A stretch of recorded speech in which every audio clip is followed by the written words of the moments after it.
ಕವಿ ಪರಿಚಯ ಮಾಡಿಕೊಳ್ಳುತ್ತೇನೆ.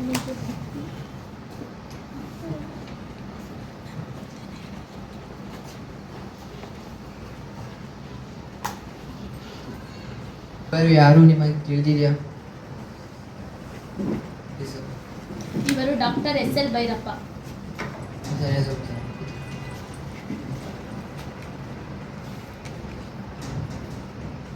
ನಾನು ಇವಾಗ ಡಾಕ್ಟರ್ SL ಭೈರಪ್ಪರವರ ಪರಿಚಯ ಮಾಡಿಕೊಡುತ್ತೇನೆ. ಡಾಕ್ಟರ್ SL ಭೈರಪ್ಪ ಭಾರತದ ಪ್ರಸಿದ್ಧ ಸಾಹಿತ್ಯ ಕಾದಂಬರಿಕಾರರು. ಇವರು 20 ಆಗಸ್ಟ್ 1931 ಹಾಸನ ಜಿಲ್ಲೆಯ ಶಾಂತೇಶ್ವರದಲ್ಲಿ ಜನಿಸಿದರು.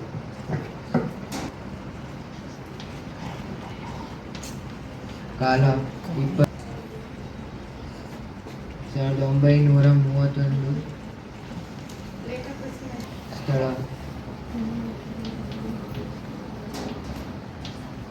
ಹಾಸನ ಜಿಲ್ಲೆಯ ಚನ್ನರಾಯಪಟ್ಟಣದ ಪದಕದೊಂದಿಗೆ MA ಪದವಿಯನ್ನು ಪಡೆದರು. ಇವರು ಸಾಹಿತ್ಯ ಸೌಂದರ್ಯದ ಮಹಾಪ್ರಬಂಧಕ್ಕೆ PhD ಪದವಿಯನ್ನು ಪಡೆದಿದ್ದಾರೆ. ಇವರು 25ಕ್ಕೂ ಹೆಚ್ಚು ಕಾದಂಬರಿಗಳನ್ನು ಬರೆದಿದ್ದಾರೆ. ಧರ್ಮಶ್ರೀ, ಗೃಹಭಂಗ, ವಂಶವೃಕ್ಷ, ಧಾತು, ಮಂದ್ರ ಇವೆಲ್ಲ ಮೊದಲಾದ ಕೃತಿಗಳು.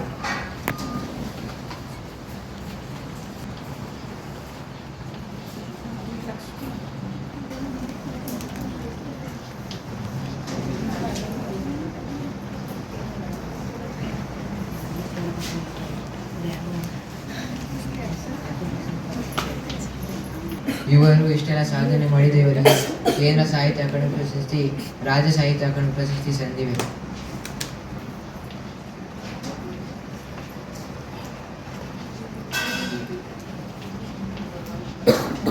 ಮುಂತಾದ ಗೌರವಗಳನ್ನು ಸಂದಿವೆ.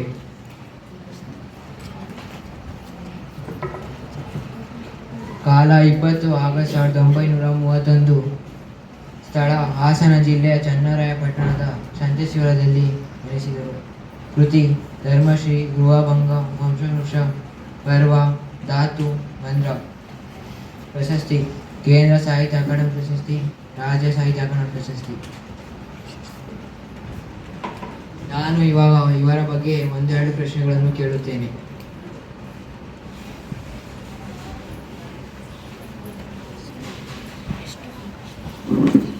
ಎಷ್ಟು? 20 ಆಗಸ್ಟ್ 1931 ಸರಿಯಾದ ಉತ್ತರ. ಮುಂದಿನ ಪ್ರಶ್ನೆ, ಡಾಕ್ಟರ್ SL ಭೈರಪ್ಪ ಅವರ 2 ಕೃತಿಗಳು ಯಾವುವು? ಪರ್ವ, ಧಾತು, ಮಂದ್ರ ಇವು SL ಭೈರಪ್ಪರವರ ಕೃತಿಗಳು. ಸರಿಯಾದ ಉತ್ತರ. ಭೈರಪ್ಪ ಅವರ 2 ಪ್ರಶಸ್ತಿಗಳು? ಶಶಾಂಕ್. ರಾಜ್ಯ ಸಾಹಿತ್ಯ ಅಕಾಡೆಮಿ ಪ್ರಶಸ್ತಿ, ಕೇಂದ್ರ ಸಾಹಿತ್ಯ ಅಕಾಡೆಮಿ ಪ್ರಶಸ್ತಿ. ಸರಿಯಾದ ಉತ್ತರ. ಇಷ್ಟು ಅವಕಾಶ ಕೊಟ್ಟ ನಿಮಗೆಲ್ಲ ಧನ್ಯವಾದಗಳು. ಲಕ್ಷ್ಮಿ, ನಾನು 9ನೇ ತರಗತಿಯಲ್ಲಿ ಓದುತ್ತಿದ್ದೇನೆ. ಕನ್ನಡದ ವ್ಯಾಕರಣದಲ್ಲಿ ಅಲಂಕಾರವನ್ನು ಆಯ್ಕೆ ಮಾಡಿಕೊಂಡಿದ್ದೇನೆ.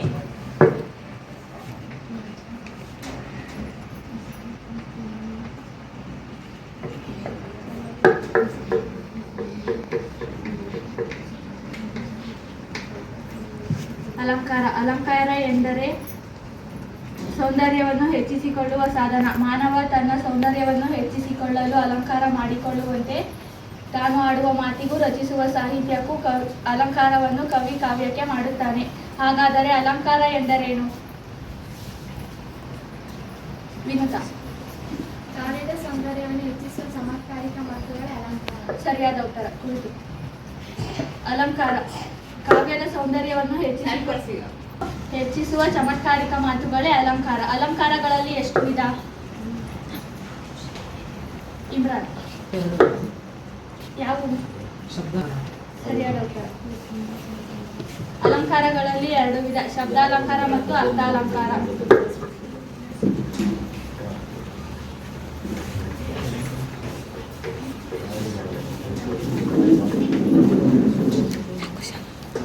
ಶಬ್ದಗಳ ಜೋಡಣೆಯಿಂದ ಕಾವ್ಯದ ಸೌಂದರ್ಯವನ್ನು ಹೆಚ್ಚಿಸುವ ಚಮತ್ಕಾರಿಕ ಮಾತುಗಳೇ ಶಬ್ದಾಲಂಕಾರ.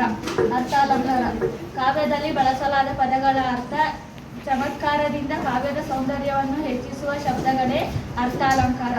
ಅರ್ಥಾಲಂಕಾರಗಳಲ್ಲಿ 5 ವಿಧ. ನಾವು ಈಗ ಮೊದಲನೆಯದನ್ನು ತಿಳಿದುಕೊಳ್ಳೋಣ. ಉಪಮಾಲಂಕಾರ.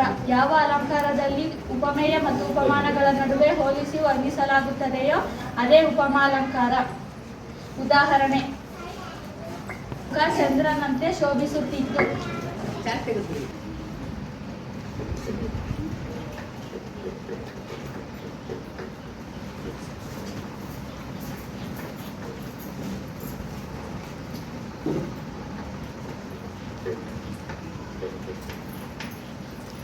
ಉದಾಹರಣೆ ಎಂದು ತಿಳಿಯಲು ಅಂತೆ ಹಾಗೆ ಓಲ್ ಎಂದು ಬಂದಿದ್ದರೆ ಅದು ಉಪಮಾಲಂಕಾರಕ್ಕೆ ಉದಾಹರಣೆ. ಉಪಮಾನಗಳ ನಡುವೆ ಹೋಲಿಸಿ ವರ್ಣಿಸಲಾಗಿದೆ.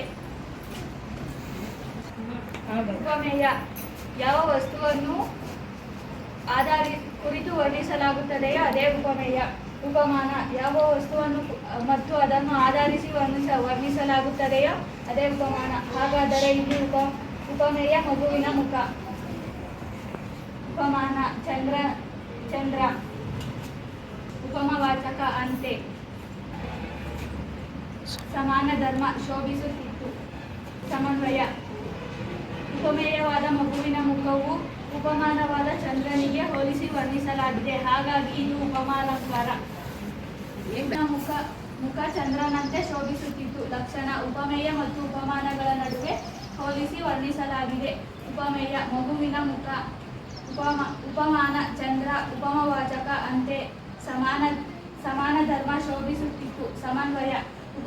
ಉಪಮೇಯವಾದ ಮಗುವಿನ ಮುಖವು ಉಪಮಾನವಾದ ಚಂದ್ರನಿಗೆ ಹೋಲಿಸಿ ವರ್ಣಿಸಲಾಗಿದೆ, ಹಾಗಾಗಿ ಇದು ಉಪಮಾಲಂಕಾರ. ನಾನು ಈಗ ಒಂದೆರಡು ಪ್ರಶ್ನೆ ಶಶಾಂಕ್. ಸೀತೆಯ ಮುಖವು ಕಮಲದಂತೆ ಅರಳಿತು. ಸರಿಯಾದ ಉತ್ತರ. ಲಕ್ಷಣ ಯಾರಾದರೂ? ಉಪಮೇಯ ಮತ್ತು ಉಪಮಾನಗಳ ನಡುವೆ ಹೋಲಿಸಿ ವರ್ಣಿಸಲಾಗಿದೆ. ಸರಿಯಾದ ಉತ್ತರ.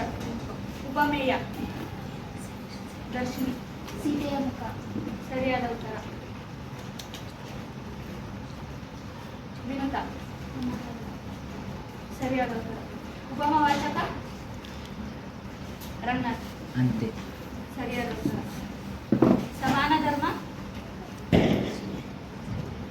ದರ್ಶಿನಿ. ಸರಿಯಾದ. ಸಮನ್ವಯ ಉಪಮೇಯವಾದ ಸೀತೆಯ ಮುಖ. ಉಪಮಾನವಾದ ನಿಮ್ಮೆಲ್ಲರಿಗೂ ಧನ್ಯವಾದಗಳು.